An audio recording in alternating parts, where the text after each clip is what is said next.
Hai Sobat Rebahan, selamat datang di channel hiburan kaum rebahan. Admin akan membacakan kelanjutan sebuah cerita novel yang sangat seru, yang sangat menarik, yang sangat menghibur, yang sangat layak untuk diikuti dari awal hingga akhir. Sebuah cerita novel yang berjudul The Story of Yi Chen. Tetapi sebelum melanjutkannya, pastikan kalian sudah subscribe channel ini dan aktifkan lonceng notifikasinya agar tidak ketinggalan jika admin upload video baru. Jika kalian menyukai cerita seperti ini, jangan lupa like, jika berkenan share juga ke teman-teman lainnya agar teman-teman lainnya juga mendapatkan informasi dan hiburan di channel ini. Baik, kita lanjutkan di part ke-527 bertepatan dengan bab ke 2550.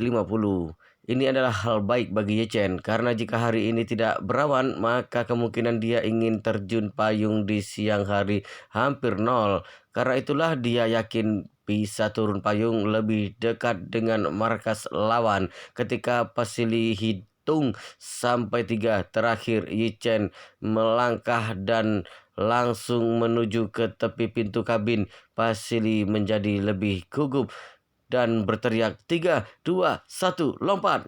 Yi Chen berbalik dan berkata pada beberapa orang, semuanya sampai jumpa 6 jam kemudian. Setelah itu dia langsung melompat dari pintu kabin tanpa ragu-ragu. Seluruh tubuhnya melompat ke awan tebal. Begitu Yi Chen melompat dari kabin, dia merasa seolah-olah berada di gudang es. Pada ketinggian lebih dari 5.000 meter, suhu 30 derajat Celcius lebih rendah dari permukaan. Suhu di permukaan saat ini sekitar 15 derajat Celcius di atas nol. Jadi suhu di sekitar Yi Chen kira-kira minus 15 derajat. Tapi ini bukanlah apa-apa baginya. Sekarang dia fokus untuk mempertahankan tubuhnya agar tetap stabil sehingga dia tidak akan kehilangan kendali atas tubuhnya saat jatuh dengan cepat. Karena saat ini dia berada di awan tebal, jadi pada dasarnya dia tidak bisa melihat situasi di bawah. Untungnya masih bisa mendengar suara Pasili di headset yang mengingatkan, turun udah. Kecepatan dan arah turun sangat stabil. Kecepatannya sekitar 50 meter per detik. Jadi tetaplah stabil dan diperkirakan akan mencapai ketinggian permukaan parasut aman dalam waktu 1,5 menit. Yi Chen berteriak, baik, aku mengerti. 10 detik kemudian, tubuh Yi Chen akhirnya melewati awan. Pada saat ini, sejumlah kecil tetesan hujan mulai mengembun di bawah awan. Tampaknya curah hujan akan segera berbentuk. Yi Chen bisa melihat hampir semua pegunungan tak berujung di bawahnya. Di gunung-gunung di timur tengah benar-benar pemandangan yang sangat indah. Melihat sekeliling, sepertinya semua awan, sepertinya semua warna haki karena dataran tinggi. Bahkan ada salju putih di puncak beberapa gunung yang lebih tinggi. Yi Chen samar-samar sudah bisa melihat ada desa-desa yang relatif sederhana di lembah di bawahnya. Meskipun sangat jauh, tapi dia masih bisa melihat bahwa rumah-rumah di desa ini hampir semuanya adalah rumah tanah yang sederhana. Tingkat kemiskinannya terlihat jelas. Saat jarak semakin dekat, Yi Chen bisa melihat desa ini. Bagian timur dan barat diapit oleh 2 puncak dan ada pintu masuk dan keluar desa di utara dan selatan. Dan di pintu masuk utara dan selatan ini ada beberapa kendaraan lapis baja dan juga ada parit buatan dan tumpukan tembak. Dapat dilihat 2 pintu masuk dan keluar ini merupakan prioritas utama pasukan oposisi bersenjata yang ditempatkan di sini. Di tengah-tengah desa ada alun-alun kecil berbentuk lingkaran dan ada 4 helikopter tempur diparkir. Selain itu, di atas puncak gunung di kedua sisi juga dapat melihat benteng dan dek observasi bantuan. Samar-samar masih bisa melihat aktivitas personil di dalam benteng. Saat ini Yi Chen sudah membuat penilaian cepat dalam pemikirannya. Dia sendirian dan pasti harus menyelinap di tempat pihak lain. Jadi pintu masuk utara dan selatan jelas bukanlah pilihan. Titik masuk yang paling cocok adalah puncak di sisi timur dan barat. Bagi pihak oposisi yang ditempatkan di sini, mereka juga tahu bentuk bahwa tentara pemerintah tidak memiliki kemampuan serangan udara skala besar. Jika benar-benar ingin menyerang, kemungkinan besar adalah menyerang dari darat. Daerah pegunungan di kedua sisi timur dan barat sama sekali tidak ada jalan. Meskipun tentara menyelinap dari sini dengan berjalan kaki, kesulitannya juga sangat besar, apalagi membawa alat berat. Karena itu, jika tentara pemerintah jika tentara pemerintah sangat ingin menyerang, mereka hanya bisa masuk dari dua pintu masuk, yaitu utara dan selatan.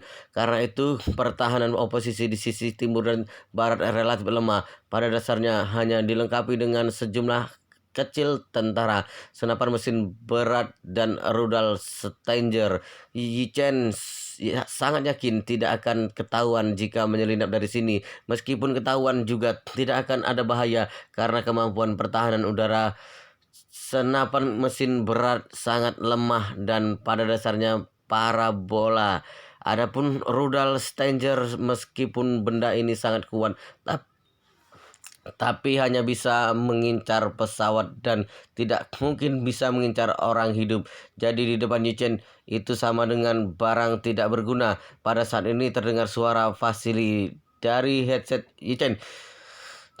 Dia berkata, "Tuan Muda Yi, berdasarkan kecepatan turun Anda saat ini, Anda harus membuka parasut dalam 10 detik. Yichen melihat data di jam tangan. Setelah 10 detik, ketinggian parasut dibuka sekitar 500 meter. Demi alasan keselamatan, dia ingin memilih setengah gunung di sisi timur sebagai lokasi pendaratan.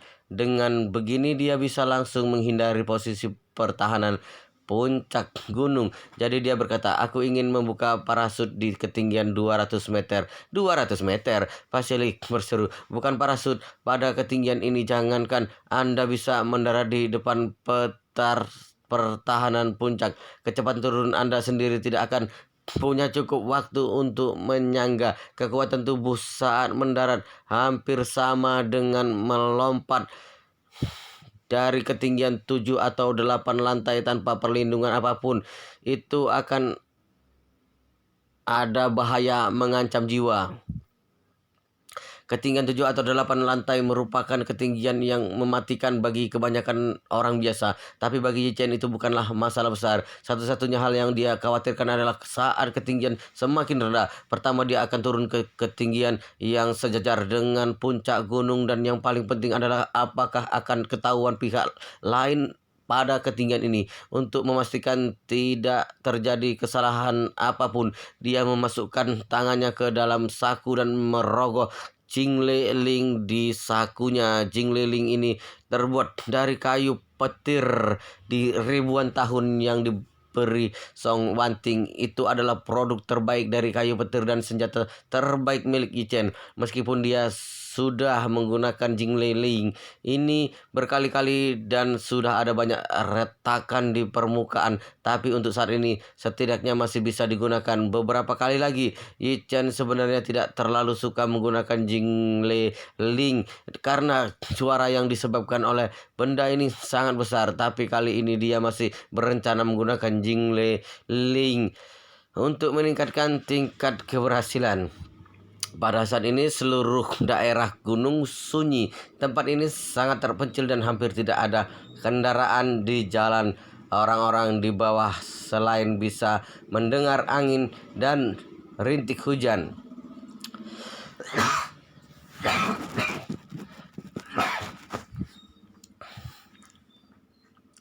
Rintik hujan yang tidak terlalu keras, tidak ada suara lainnya lagi. Tetapi tepat pada saat ini tiba-tiba petir menyambar seperti cambuk di langit barat. Petir ini menyambar puncak gunung barat dan langsung menewaskan beberapa tentara di benteng, diikuti oleh guntur memekakan telinga. Gemuruh guntur bergema seperti rudal yang meledak di seluruh lembah dalam sekejap. Di pesawat, Han Guangyao terkejut oleh suara itu dan berseru, "Aneh sekali, di tempat-tempat seperti Timur Tengah bagaimana bisa ada badai petir di musim dingin?"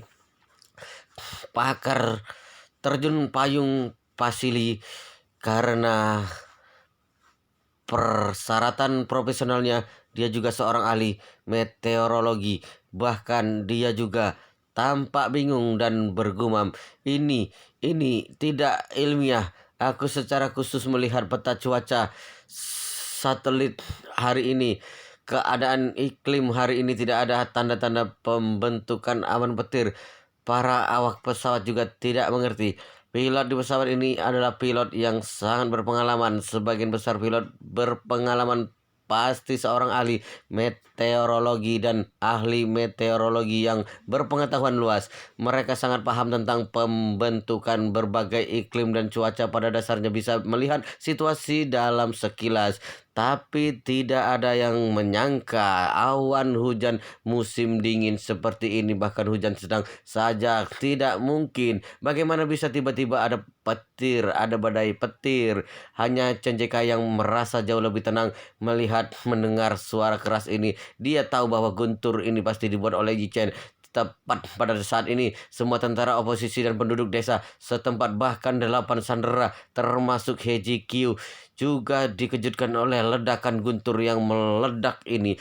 Bagi orang-orang, suara guntur tadi sangat keras dan mereka hampir tidak pernah mengalaminya selama seumur hidup mereka. Banyak orang mengalami tinnitus karena ledakan ini. Jika gendang telinga yang sedikit lemah pasti akan merasakan sakit yang luar biasa dari dalam telinga. Selain orang-orang yang di penjara, hampir semua orang langsung keluar atau menoleh untuk memusatkan perhatian mereka pada Gunung Barat di mana sambaran petir terjadi. Beberapa tentara yang selamat di puncak Gunung Barat juga panik dan melaporkan situasi kerugian yang spesifik melalui HT. Setelah mendengar kabar bahwa sambaran petir sudah menewaskan 5 tentara, seluruh oposisi sangat terkejut. Mereka belum pernah mengalami hal yang mengerikan seperti ini. Satu sambaran petir bisa membunuh 5 orang. Sebenarnya, seberapa kuat sambaran petir ini?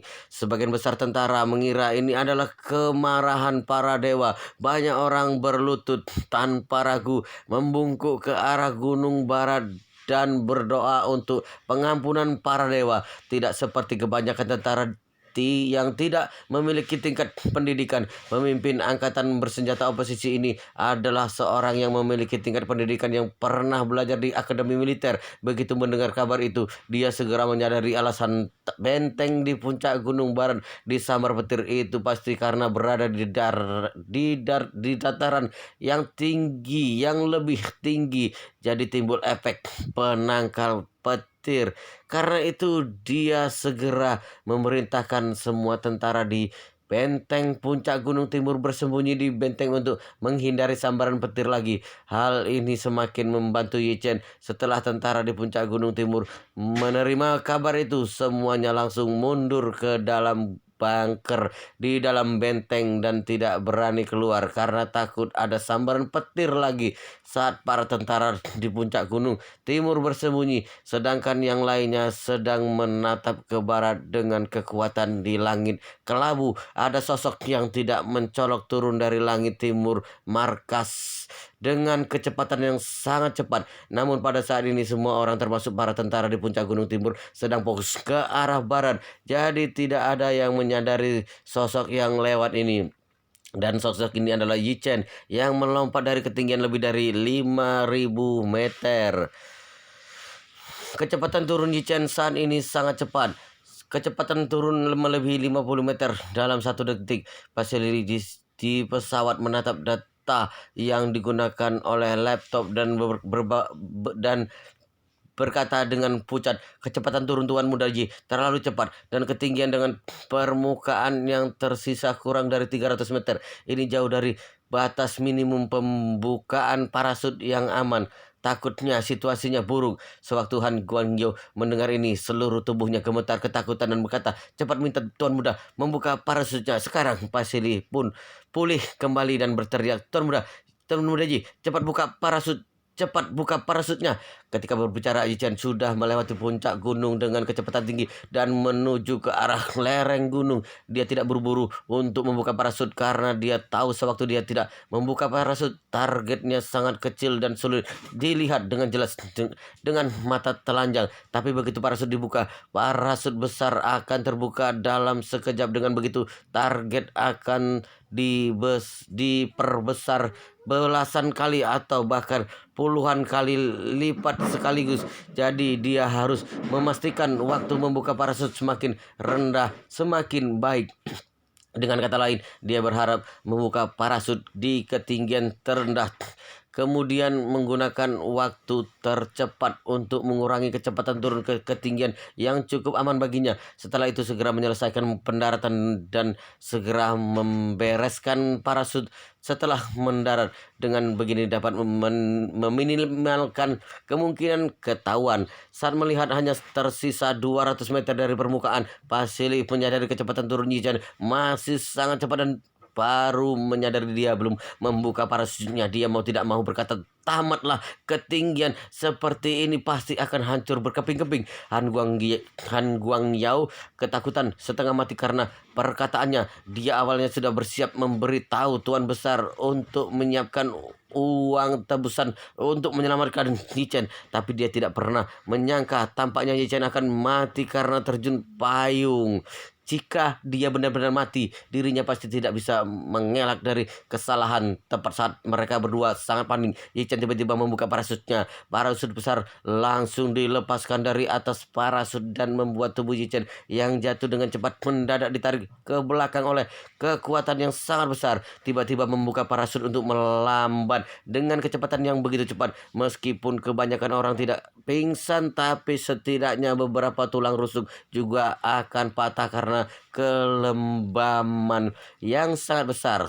Tapi Yichen mengalirkan energi spiritual ke seluruh tulang. Bahunya tiba-tiba mengerahkan kekuatan dan langsung menahan gaya reaksi yang begitu besar. Setelah itu kecepatan turunnya dari lebih dari 50 meter per detik dalam waktu yang sangat singkat kekurangan menjadi 20 meter per detik. Namun kecepatan ini masih jauh dari kecepatan aman untuk terjun payung. Orang normal terjun payung kecepatan turun saat mendarat lebih rendah dari 6 meter per detik. Tapi saat ini Yichen masih kurang dari 50 meter dari permukaan tanah. Turun pada kecepatan ini tidak ada bedanya dengan terjatuh.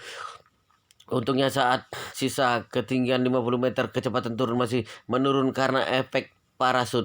Setelah itu Yichen mengumpulkan semua energi sejati ke dua kakinya dan seluruh tubuhnya terbanting ke tanah dengan kecepatan lebih dari 10 meter per detik. Di pesawat Pasili sudah tidak berani melihat data yang dikirim kembali ke laptop karena dia tahu betul setelah 1 detik, 2 detik, detak jantung Yichen akan turun dengan cepat sehingga nol. Namun dia bermimpi pun tidak menyangka saat Yichen benar-benar berhenti, detak jantungnya hanya belasan kali per detik lebih cepat dari sebelumnya. Dia tampak tidak percaya dan berkata, "Tuan Muda Ji, apakah Anda masih hidup?" Yichen yang saat ini sudah dengan cepat membereskan parasut, dia memasukkan semua parasut ke dalam tas parasut sambil berkata dengan ringan, "Jangan khawatir, aku sudah mendarat dengan selamat." Saat mendengar jawaban Yichen, beberapa orang di dalam kabin terkejut hingga tidak bisa berkata-kata. Pemahaman Pasili tentang hidup dan sepenuhnya ditumbangkan dan berkata tanpa sadar, Bagaimana mungkin?" Meskipun Hang Guangyao menghela nafas lega, tapi juga sama terkejutnya dan berkata, "Pasili, apa mungkin kamu sudah salah menghitung data?" "Tidak mungkin," Pasili berkata dengan yakin, "aku sudah bertahun-tahun terjun payung dan tidak pernah membuat kesalahan dalam perhitungan data. Han Guangyao mengerutkan kening. Kalau begitu, aku benar-benar tidak mengerti. Saat ini Chen Jakai yang tidak berbicara dari tadi berkata, jangan khawatir lagi. Kekuatan Tuan Muda yang sesungguhnya jauh lebih kuat daripada yang kalian bayangkan. Kita kembali dengan tenang dan bersiap untuk bertemu dengan Tuan Muda di tempat yang sudah ditentukan. Segera pesawat angkut itu memutar lingkaran besar di udara dan kembali ke Beirut, ibu kota Lebanon, dan Yichen menyembunyikan sosok dan napasnya sepanjang jalan dalam waktu tercepat berjalan dari lereng gunung ke kaki gunung karena awan hujan yang semakin tebal. Kondisi cahaya juga semakin buruk meskipun baru sore hari, tapi jarak pandangan hampir sama dengan matahari setelah terbenam. Kondisi cahaya seperti ini semakin mengurangi kemungkinan Yichen ketahuan, ditambah dengan ledakan guntur yang menewaskan beberapa tentara tadi. Semua tentara oposisi sedikit gelisah. Jadi kewaspadaan terhadap lingkungan sekitar secara alami sangat berkurang. Saat ini desa tempat pihak oposisi berada hanya tinggal satu langkah lagi dari Yichen bahkan sudah bisa melihat lubang peluru yang tersusun rapat di tembok rendah dari tanah kuning di desa. Karena seluruh desa terletak di lembah yang sempit, jadi bangunan desa berbentuk bulan sabit. Hampir semua bangunan terluar ditutupi oleh tembok tanah setinggi hampir 2 meter. Ada 2 pintu masuk keluar desa, yaitu di utara dan selatan. Di pintu masuk dan keluar desa ada jembatan batu bergaya timur tengah dan ada tentara yang menjaga di kedua sisinya. Di luar desa banyak tentara bersenjata lengkap berpatroli di sepanjang tembok dan ada banyak penjaga dengan AK-47 yang berjaga di atas banyak bangunan tanah desa. Namun Yichen dapat melihat para tentara yang berpatroli dan menjaga ini secara keseluruhan relatif longgar. Kebanyakan dari mereka hanya mondar-mandir sambil memegang senjata dan tidak serius. Sebenarnya meskipun kekuatan tempur individu kelompok oposisi senjata ini rata-rata senjata dan peralatan juga tidak canggih, tapi mereka memiliki banyak pengalaman tempur. Semakin banyak pengalaman tempur, maka semakin mudah melakukan kesalahan berdasarkan pengalaman. Mereka sudah mengalami semua jenis perang, termasuk pengepungan, penindasan musuh yang kuat dan juga pertarungan antara hidup dan mati, tapi tidak pernah mengalami penyusupan individu, entah itu tentara pemerintah, kelompok oposisi atau angkatan bersenjata Kurdi. Kelemahan terbesar mereka adalah efektivitas tempur perorangan tidak baik dan kekuatan setiap orang sangat terbatas. Jadi semuanya bertindak dalam kelompok, tak peduli seberapa buruknya. Juga ada 7 atau 8 orang, 2 atau 3 truk pick up yang dilengkapi dengan senapan mesin berat. Tak pernah ada orang yang tidak berotak yang akan masuk ke tempat musuh sendirian. Justru karena mereka belum pernah mengalami hal seperti ini, jadi saat mereka sedang berjumpa juga tidak pernah menganggap penyusupan individu sebagai fokus pertahanan. Energi mereka digunakan untuk memantau apakah pemerintah sudah mengirim pasukan bermotor dalam skala besar, apakah sudah mengirim pesawat tempur, atau apakah sudah mengerahkan artileri berat jarak jauh. Selain situasi-situasi ini, mereka tidak begitu perhatikan. Yichen membuka celah kelompok patroli dan diam-diam sudah menyentuh bagian luar tembok dalam waktu yang sangat singkat. Posisi yang dia pilih ini relatif longgar. Ini adalah titik buta para penjaga di atas gedung di kedua sisi dan merupakan posisi penyusupan terbaik. Tubuh Yichen yang sangat ringan melompat di luar tembok dan langsung memanjat tembok lalu turun di bagian dalam tembok tanpa suara. Pada saat ini dia berada di sebuah halaman kecil yang hanya ada 3 rumah tanah dan terlihat sangat usang. Yichen menggunakan auranya untuk melihat sekeliling dan menemukan kalau tidak ada tanda-tanda siapapun di rumah tanah ini. Jadi dia memutuskan untuk pergi ke alun-alun pusat desa dari halaman ini. Ketika terjun payung, dia melihat kelompok oposisi memarkir 4 helikopter di alun-alun ini, menunjukkan kalau kelompok oposisi menganggap alun-alun sebagai tempat bertahan yang paling kuat karena helikopter yang harganya mahal diparkir di sini. Yichen percaya kalau 8 sandera termasuk HGQ seharusnya ditahan di dekat alun-alun. Yichen baru saja melewati halaman kecil yang sepi dan saat hendak menyeberangi halaman kecil lainnya terdengar suara langkah kaki yang tidak jauh darinya. Jadi dia segera mundur dan kembali bersembunyi di dinding halaman kecil yang tidak berpenghuni. Setelah itu, 2 prajurit parubaya yang memakai seragam kamuflase gurun berjalan ke arah sini sambil mengobrol dan memegang pistol. Hal yang membuat Yichen kaget adalah mereka tidak menggunakan bahasa Arab tapi bahasa Inggris. Yichen tidak tahu kalau bahasa Inggris juga digunakan di Suriah meskipun tingkat pengajaran dan kualifikasi akademik sangat rendah di sini, tapi karena selama beberapa tahun terakhir selalu diserbu Eropa dan Amerika, maka bahasa Inggris menjadi bahasa kedua mereka. Selain itu, tentara kelompok oposisi juga menerima dana rahasia dari Eropa dan Amerika dulu. Bahkan pihak Eropa dan Amerika mengirim profesional untuk membantu meningkatkan efektivitas tempur mereka. Pada saat itu, pelatih Eropa dan Amerika hampir semuanya berbicara dalam bahasa Inggris.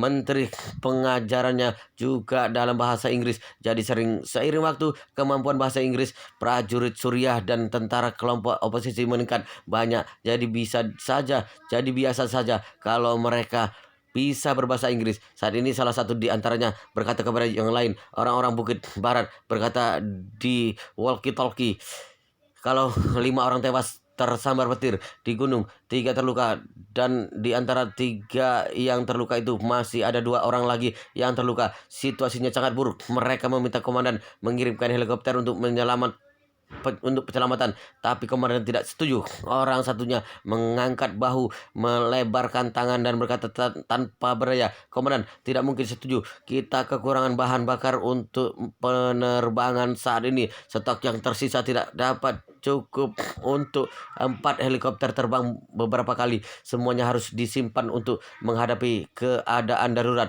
Bagaimana mungkin akan terbang demi 2 orang yang terluka?" Selanjutnya dia berkata lagi, "Bahan bakar yang tersisa tidak banyak lagi sekarang. Untung saja pemerintah belum mulai melakukan serangan. Jika tidak, helikopter dan tank kita paling lama hanya bisa bertahan sehari."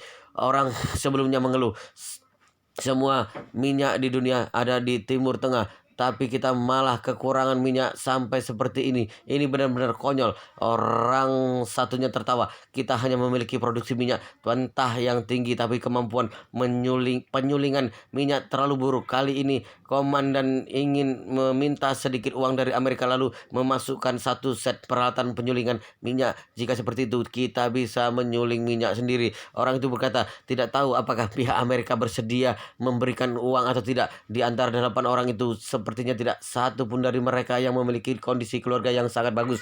Akan menjadi masalah besar jika tidak bisa ditukarkan dengan satu persatu.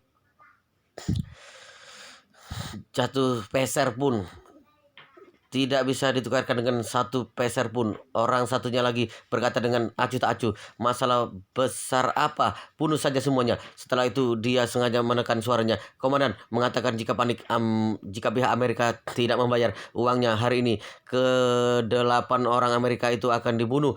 Proses itu akan direkam lalu videonya akan dikirimkan ke semua media besar di dunia untuk mempermalukan Amerika." Orang sebelumnya menggosok tangannya. "Aku suka wanita pirang itu. Sampai saat ini aku masih belum pernah mencoba wanita barat. Tidak tahu apakah punya kesempatan untuk mencobanya. Aku sudah tidak menyentuh wanita selama 3 bulan. Aku sangat merindukannya." Orang lainnya tertawa cabul, mengangguk dan berkata, "Aku lebih suka wanita Asia berambut hitam karena terasa misterius. Orang sebelumnya tertawa dan berkata, begini saja, kita pergi melihatnya lagi nanti. Jika ada kesempatan kita jauhkan penjaga, lalu membawa kedua wanita itu ke kamar lain untuk bermain dulu. Baik, kita pergi lihat. Mungkin saja ada kesempatan. Lagi pula mereka akan dihabisi tidak lama lagi. Daripada seperti itu, lebih baik kita pakai dulu sebelum mati. Kedua orang itu tertawa. Tepat saat ini tiba-tiba ada sepasang tangan besar yang mencengkram leher mereka dari belakang sehingga keduanya tidak bisa bergerak dan tidak bisa bersuara lagi. Saat ini pemilik tangan itu berkata dalam bahasa Inggris, "Buang pistol kalian jika tidak ingin mati." Orang yang berbicara adalah Yi Chen. Wow, luar biasa sekali guys, ceritanya sangat seru, sangat menarik, sangat menghibur, sangat membuat kita penasaran jika tidak mengetahui cerita kelanjutannya. Tetapi sepertinya di bab ini sampai di sini dulu, dan kita akan lanjutkan di bab berikutnya di video selanjutnya. Pastikan kalian sudah subscribe channel ini dan aktifkan lonceng notifikasinya agar tidak ketinggalan jika admin upload video terbaru. Jika kalian menyukai cerita seperti ini, jangan lupa like, jika berkenan share juga ke teman-teman lainnya agar teman-teman lainnya juga mendapatkan informasi dan hiburan di channel ini. Baik, kita lanjutkan di bab berikutnya di video selanjutnya.